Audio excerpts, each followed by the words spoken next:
Yes. And it feels so good. Yay!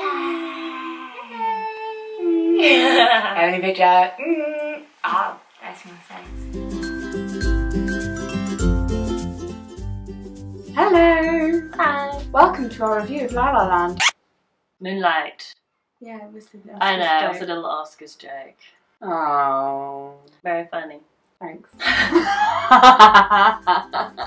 Anyway, we went to go and see Moonlight, and we were planning on totally recording this right after we'd seen Moonlight. As we were supposed to do for this series, we have fillings where we see stuff and then immediately record our thoughts. But I was too tired, so we had sushi instead. And unlike last time, we're going to do an actual 10 minutes of discussion about this film. Okay. And it's going to be unedited. Okay. So anything could happen.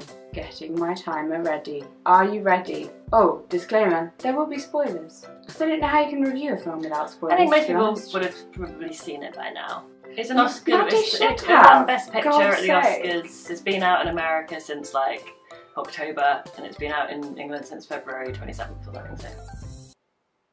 So. February 27th was not that long ago. No, it was February 17th. I don't know, it's been out for a couple of weeks. You should have seen it by now, for God's sake. Right, and 10 minutes starts now. Wear waterproof eyeliner. You weren't that bad. I thought you were going to No, cry more. I really cried, but I was wearing the waterproof eyeliner. You couldn't see. But you didn't do the sobs. You was just because the film is actually is very quiet. Like, What gets you are those small emotional moments. but it's a very sort of I don't know, like a calming. It's kind of quite calm. It's got a like calm. Surprisingly, considering people like punch others in the face and someone at one point breaks a chair over someone else, it is quite calm. Well, then in the background there's classical music often playing. Yeah. So it's got that kind of Okay. feeling, you know, like of On the calm's note, the wrong word. I don't know. On the note. on the same note of music and sounds in this film, I had no clue what the hell was going on for like the first half an hour of this film. Yeah, well, the way they do the cinematography is very much like the camera is like moving around. It's like running after people. So I think it's meant to make it really intimate, which it works well. But I did think this is not working well for Jessica because, like, you didn't even see their lips moving. Quite a lot It's of the very time. rare in this film that people actually speak and we can see them speaking. So, And even when they do speak, so like in the last chapter when Black, he's got his like fronts on and he's got like big lips and he doesn't really like. He's quite like, you know, he's obviously quite withdrawn in himself, like he has been throughout the whole film. But he talks quite small with his mouth, doesn't he? Yes. What? Oh, sorry. There's a puppy on our laps. Our joint laps. Wow. He keeps falling off. So sorry about that. Oh, you smell. She really. Sorry. Film review. Yeah, I understand the whole shaky cam intimacy. They've got it at the start of the Hunger Games, that type of thing, and it definitely increases the tension in a piece. But as someone who relies purely on visual media to get what the hell is going on, no clue. No clue. Well, you still did know what was going on there. I'm not sure that if I had gone to this film with no clue of what it was about, I would still have understood. Really? Yeah. Oh. I think I knew what was going on because I had obviously read things beforehand, as I do. And Although no, but at one point, he comes home from school, yeah, or wherever, or no, he comes home from swimming or whatever with Juan, his like, you know, mentor, awesome human / drug dealer. his father figure, and his mum is on the kitchen table with another man, not on the kitchen table with a man, like she's sitting there and she like gathers all this stuff up and like looks at him like and like runs into her bedroom, and then you were just, and that's all that happened, and you were like, what? I don't understand, what happened? What's going on? And I was just like that is it. That was just what was illustrated. Yeah, but you thought you missed something. If you don't have subtitles, you don't know what you have missed, or even if there is something that you have I was like, missed. you didn't miss anything. Like, So literally, I that was was like, it. Like, it's just what implied. happened? I haven't. So many things. At in that this point, film I just wasn't sure implied. whether she was doing drugs or whether she was like a prostitute. Or whether she was like involved in some illegal racketeering. Yeah, well, she was doing something dodgy, wasn't she? She was doing something. And that man wasn't like that boy's father. Yeah. That's all I knew. If Anyway, he's not your dad, it's wrong. this is weird. This is a weird review so far. Anyway, what did we think of the film? Okay, gay themes. Topic of discussion. No, what did we think of the film? Oh. I really liked it. I think it was really beautifully done, and I think it's like it feels like such a. If someone had come up to like, even to me, you know, and said, "Hey, we're going to make a film about this black guy from sort of the poor background with a druggy mother, no father." Gets bullied at school, and basically you see him going through his life, and he's trying to like kind of find himself with his sexuality. I'd be like, you're gonna make a film of that? I don't think it's gonna fly at all. I don't know that people will watch this. Yeah, it's very niche. Like you'd think it would be an art house film or something. It is super niche. Yeah. So I think it's really great that it managed to make it into all the, you know, international like cinemas. I felt to a wider audience. I felt that the story of the film was great and could have worked really well in a normal Hollywood shooting kind of way. I just felt that for me, the way it was shot very much detracted from that. Because so many times I was just like, oh, I just want to watch them talking.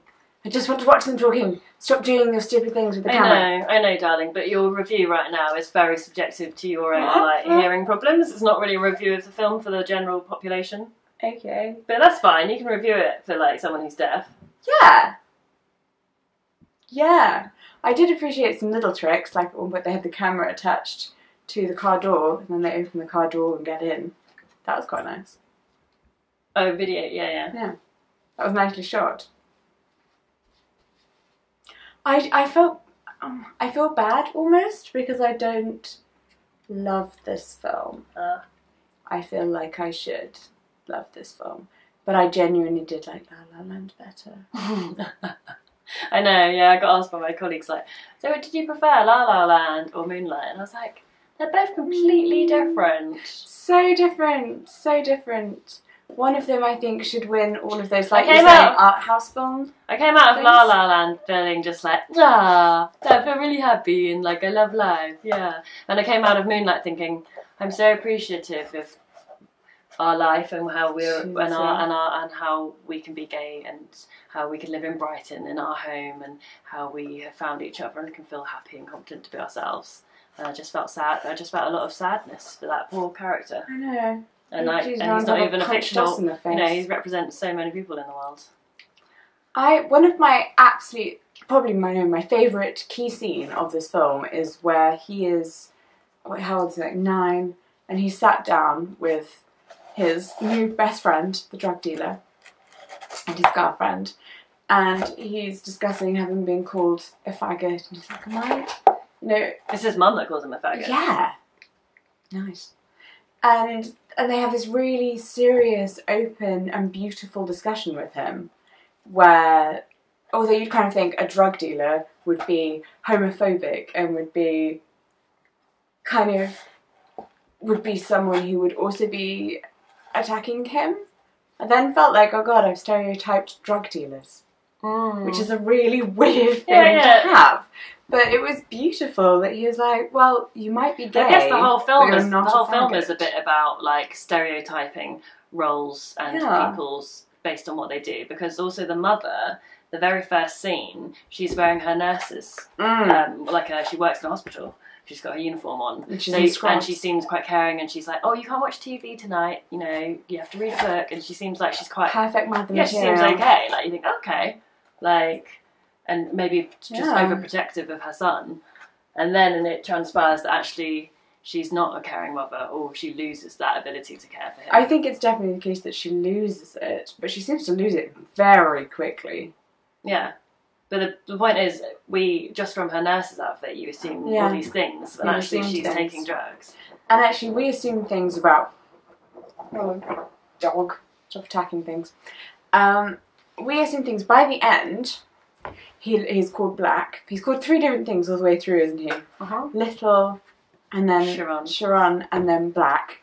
And by the time he becomes Black, he looks, he's got the big muscles, he's got the gold teeth. He's basically trying to emulate his father figure. Yeah, from the first chapter. You would look at that person and you would assume something about them completely.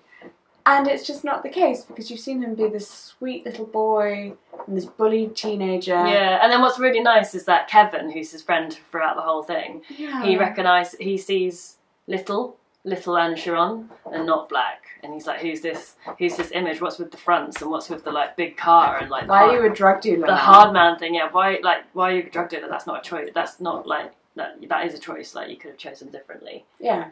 And you're not that person. And obviously Kevin. It's almost like Kevin knows. Kevin knows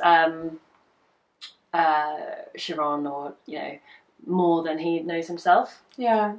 We had a little disagreement about at the end. I say disagreement, like an argument. We didn't. About soulmates and whether Chiron. Yeah. Whether Chiron and Kevin are soulmates, or whether. She's really going for my bum. No, basically it ends with him saying, no one's ever touched me and I've never touched anyone else other than you, and he just sort of, and then it ends like that, and then they end with an embrace, and you were like, oh, they ended up together, and I was like, no, I don't think that's what the film is saying. It's kind of like saying that Kevin is acknowledging that poor Chiron has never been able to be himself, and he's giving him. They do end up together. No, because I was like, I think it's more powerful to say that there's a sort of kinship, friendship there in a soulmate kind of connection, but not in a sexual way. They're naked. No, they weren't, darling. They were naked. They weren't. They had their clothes on. That's what makes it different. If they were naked, fair enough, then it would imply they'd had sex and now were embracing, but they weren't. They had clothes. So someone else who's seen this, comment below. They had their bloody t-shirts on still. They did. I thought they were naked. I thought it was beautiful. Okay, if you thought they were naked, I can understand why you thought that they had ended up together as sexual partners, as soulmates. But I was like, no, I think it was just a comforting embrace of, and then he might lead, hopefully then he has a friend and a companion in order to find, how's he going to fall in love and be a soulmate if he doesn't know who he is yet? Because Kevin will help him. Yeah, Kevin will help him. Get back to who he was. And then they'll be in love and together forever. Kevin will help him identify who he is, but then he'll probably, go on to meet someone else, or... Together forever. It's not even implicitly implied that, implicitly implied, you know what I mean, that Kevin is even gay. Kevin is clearly bisexual. Kevin makes all the moves when they're teenagers. Yeah, okay, he was but then, teenage boys probably do try things, I don't know. I don't think that has to mean they're bisexual to have given one friend a hand job. We are actually out of time. Let's not start discussing teenage boys and their hand jobby ways.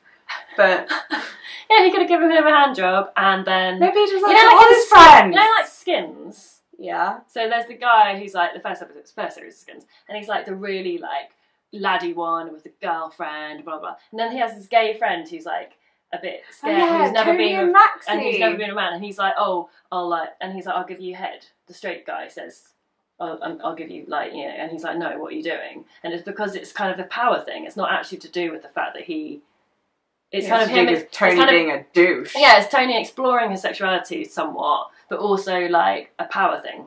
So just because someone does you a sexual act doesn't mean it's your sexual favour that they are inclined in either way. I don't think. Okay. I mean, it is probably more likely that Kevin is bisexual, because he did ring him up and said, I want to play you the song, and the song, I'm going to cook you some nice food. He still wants it. Yeah, he was wooing him, wasn't he? Yeah, there's a thing. Yeah. And he has really pretty eyes. Oh, yeah. And he says, yeah, me and Stephanie had a baby, but we're not together. Not with anyone, if you want to come and be my soulmate. Forever. Naked. They weren't naked. They were Anyway, comment on the bottom. Were they naked or not naked? They And were naked! Do you think they are soulmates in terms of, like, together they're the one for each other, or do you think they were just soulmates in terms of Kevin understood Chiron and was able to guide him as a friend? naked. I think the latter. You think the former. They were naked. Thank you. Bye. That was a really weird review.